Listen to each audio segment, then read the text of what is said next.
राष्ट्रपति भवन में सोमवार को देश की चुनिंदा विभूतियों को पद्म सम्मान से सम्मानित किया गया। सेरेमनी में प्रधानमंत्री नरेंद्र मोदी और गृह मंत्री अमित शाह भी मौजूद रहे। इस साल के पद्म सम्मानों की घोषणा 25 जनवरी को की गई थी। इस साल सम्मान समारोह में कुछ अनोखी तस्वीरें भी देखने को मिली। राष्ट्रपति ने कला के क्षेत्र में फोक डांसर नारायणन ईपी को पद्मश्री से सम्मानित किया।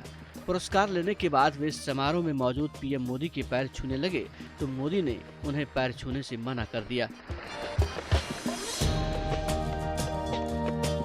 वहीं पैरा स्विमर सत्येंद्र सिंह लोहिया और मेडिसिन के क्षेत्र में मशहूर मनोहर कृष्ण डोले व्हील चेयर पर सम्मान ग्रहण करने पहुंचे।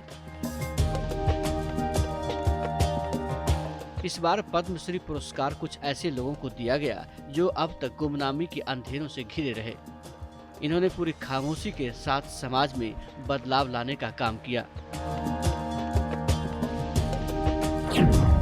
पार्वती बरुआ, जो भारत की पहली महिला हाथी महावत के तौर पर जानी जाती हैं, जिन्होंने रूढ़िवादिता से उबरने के लिए 14 साल की उम्र में जंगली हाथियों को वश में करना शुरू कर दिया था।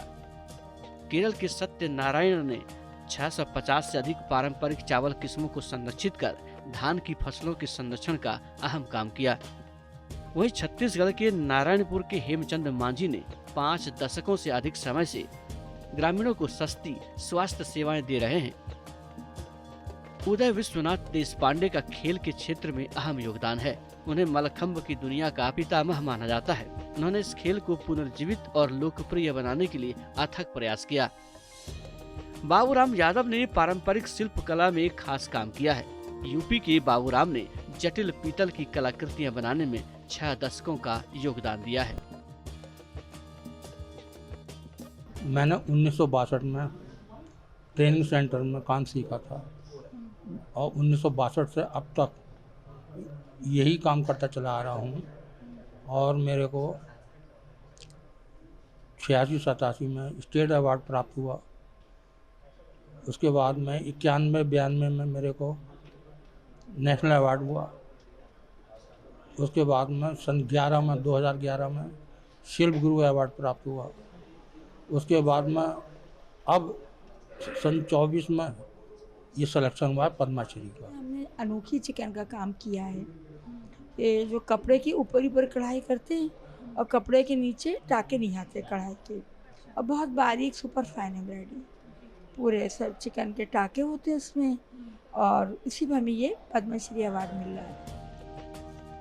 सम्मान समारोह के बाद केंद्रीय गृह मंत्री अमित शाह ने अपने आवास पर पद्म पुरस्कार विजेताओं से मुलाकात की। शाह ने सभी के सम्मान में रात्रि भोज भी दिया, जिसमें सभी शामिल हुए।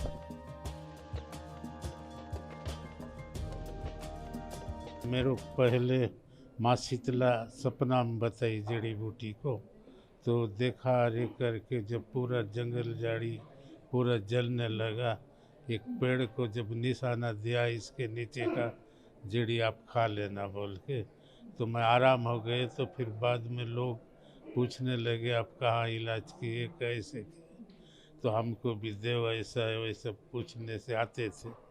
अवार्ड के लिए मैं भारत सरकार को बहुत बहुत धन्यवाद करता हूँ, और मुझे ये अवार्ड समाज सेवा के क्षेत्र में मिला है, और इसमें इसकी शुरुआत जो हुई वो 1 जनवरी 2005 को हुई।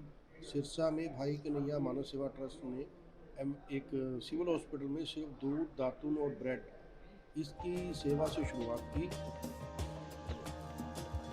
मोदी सरकार पद्म पुरस्कारों के चयन में इस बात का खास ध्यान दे रही है कि जिन्होंने अपने अपने क्षेत्र में विशेष योगदान दिया है लेकिन वो गुमनाम है, उन्हें खोजना और उन्हें सम्मानित करना। वहीं पैरा स्विमर सत्येंद्र सिंह लोहिया और मेडिसिन के क्षेत्र में मशहूर मनोहर कृष्ण डोले व्हील चेयर पर सम्मान ग्रहण करने पहुंचे।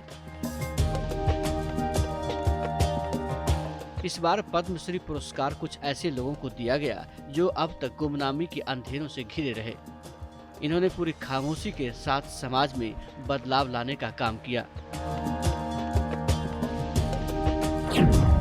पार्वती बरुआ, जो भारत की पहली महिला हाथी महावत के तौर पर जानी जाती हैं, जिन्होंने रूढ़िवादिता से उबरने के लिए 14 साल की उम्र में जंगली हाथियों को वश में करना शुरू कर दिया था।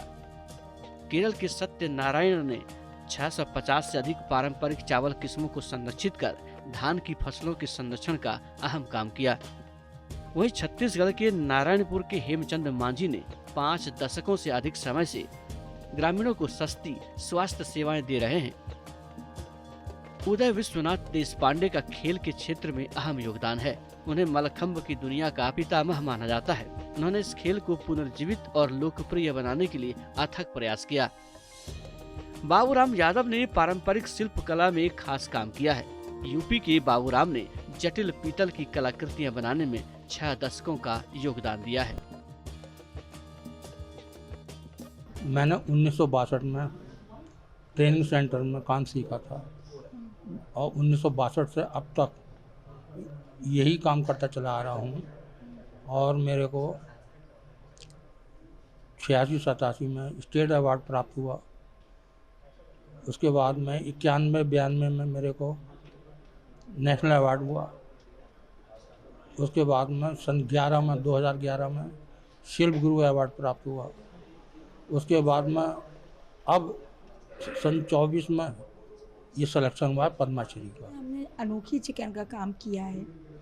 ये जो कपड़े की ऊपर कढ़ाई करते हैं और कपड़े के नीचे टाके नहीं आते कढ़ाई के, और बहुत बारीक सुपर फाइन एम्ब्रॉयडरी, पूरे सब चिकन के टाके होते हैं उसमें, और इसी में हमें ये पद्मश्री अवार्ड मिल रहा है।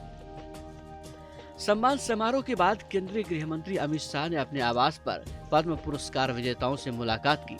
शाह ने सभी के सम्मान में रात्रि भोज भी दिया, जिसमें सभी शामिल हुए।